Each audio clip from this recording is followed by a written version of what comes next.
మంగళగిరి శ్రీ లక్ష్మీ నరసింహస్వామి వారి దేవస్థానంలో గాయత్రి పరివార్ ఆధ్వర్యాన సోమవారం భక్తులకు మజ్జిగ పంపిణీ చేశారు. ఈ కార్యక్రమంలో పరివార్ ప్రతినిధి అన్నప్రెడ్డి రామకృష్ణారెడ్డి తదితరులు పాల్గొన్నారు. మంగళగిరి శాలేం చర్చిలో పాస్టర్ల సమావేశం జరిగింది. ఈ కార్యక్రమంలో క్యాపిటల్ రీజియన్ పాస్టర్స్ ఫెలోషిప్ ప్రతినిధి రవిప్రకాష్, దయా రత్నకుమార్, సల్మాన్ రాజు తదితరులు పాల్గొన్నారు. అనంతరం వారు మాట్లాడారు. భారతదేశంలో గత 76 సంవత్సరాలుగా దళిత క్రైస్తవులు తీవ్రమైనటువంటి అన్యాయానికి గురవుతున్నారు. 1950 ప్రెసిడెన్షియల్ ఆర్డర్ పారా 3ని వెంటనే రద్దు చేయాలి.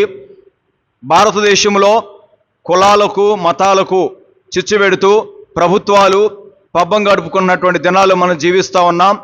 వాస్తవానికి భారతదేశంలో మాల మాదిగ అనేటువంటి 2 కులాల వారు ఊరికి చివర దళిత వాడల్లో జీవిస్తూ వారి జీవితంలో సరైనటువంటి వెసులుబాటు లేక వారు ఎన్నో ఆర్థిక సమస్యలతో కొట్టుమిట్టాడుతున్నప్పుడు వారిని అనేక మంది మిషనరీలు చేరదీసి వారికి విద్య, వైద్యము, సంక్షేమ కార్యక్రమాలు అమలు చేసి దళితులను వారిని సమాజంలో తలెత్తుకుని నిలబడేటట్లుగా చేశారు.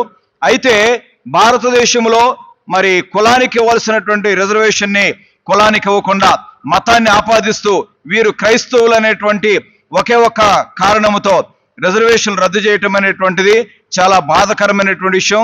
దీన్ని మేము తీవ్రంగా ఖండిస్తున్నాం. భారతదేశంలో 76 సంవత్సరాలు అవుతుంది స్వాతంత్రం వచ్చి. ఇప్పటికైనా కేంద్ర ప్రభుత్వం వారు ఈ విషయంలో ఒక మంచి నిర్ణయం తీసుకొని దళిత క్రైస్తవులకు ఎస్సీ హోదా కల్పించాలని మేము కోరుతున్నాం. క్రైస్తవంలోనికి వచ్చిన దళితులను ఆ బీసీలుగా మార్చి వారు ఏదో ధనికులుగా అని ప్రభుత్వాలు ఆలోచన చేస్తూ ఉన్నారు. ఎన్నో సంవత్సరాల నుండి క్రైస్తవ పెద్దలు దళిత కుటుంబాల్లో నుండి యేసుక్రీస్తు ప్రభు వారిని వెంబడించిన అనేక మంది పెద్దలు దళిత క్రైస్తవులకు ఎస్సీ హోదా కావాలని పోరాడుతున్నారు, విజ్ఞాపనలు చేస్తున్నారు. ఈ విషయంలో ప్రభుత్వము చొరవ తీసుకొని క్రైస్తవులను, ముఖ్యంగా దళిత క్రైస్తవులను ఎస్సీలుగా అలాగే ఉంచాలని, ఎస్సీ హోదాలో రావాల్సినటువంటి ప్రభుత్వ పరమైనటువంటి లబ్ధి అందించాలని మేము ఈ మంగళగిరి పాస్టర్స్ ఫెలోషిప్ తరఫున కోరుతున్నాము. కాబట్టి ప్రభుత్వాలు ఇలాంటి ఆలోచనలు, ప్రభుత్వాలు దళిత క్రైస్తవుల పట్ల ఒక మంచి ఆలోచనలు కలిగి సహాయమును అందించాలని, ఎస్సీలుగానే ఉంచాలని కోరుతూ కేంద్రంలో ఉన్న ప్రభుత్వం దయచేసి ఈ దళితుల్ని ఎస్సీ జాబితాలో చేర్చి వారికి అందవలసినటువంటి కనీస అవసరాలు అందించాలని, వారి పిల్లల యొక్క చదువుల్లో కూడా తప్పకుండా స్కాలర్షిప్లు ఇచ్చి ఉద్యోగ విషయాల్లో, ఉపాధి విషయాల్లో కూడా వారికి చేయూతనివ్వాలని, వారు కూడా పైకి ఎదగటానికి లిఫ్ట్ ఇవ్వాలని కేంద్ర ప్రభుత్వానికి తెలియజేస్తా ఉన్నాం.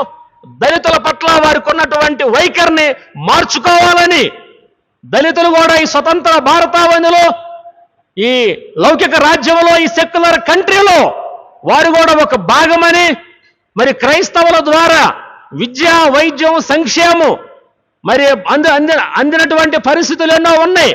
ఎంతోమంది ప్రస్తుతం కేంద్ర ప్రభుత్వంలో ఉన్న ఎంతోమంది అధికారులు క్రైస్తవ స్కూళ్ళల్లో, కాలేజీల్లో, యూనివర్సిటీలో చదువుకుని గొప్పవారయ్యారు.